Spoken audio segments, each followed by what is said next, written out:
Ay, Benan, ano ka na mo? Ay. Iya. Atay Pilipinas lang ti enti pinikpikan. Wala mo ka dito mo. Yan, mga tanim yan sa kanilang bakuran. Nandito tayo ngayon sa Saskatoon at sila ay nagpapinikpikan at saka nagpa-barbecue.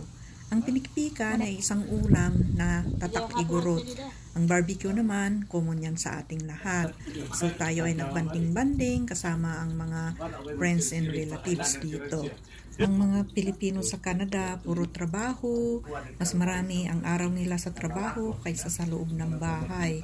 Pero once na nag-off sila at nagsasama-sama, masaya naman kasi sinusulit nila yung kanilang kapaguran. Siya si Jos, ang apo ko ni Yolanda. Yolanda, ay apom na. Here. Das.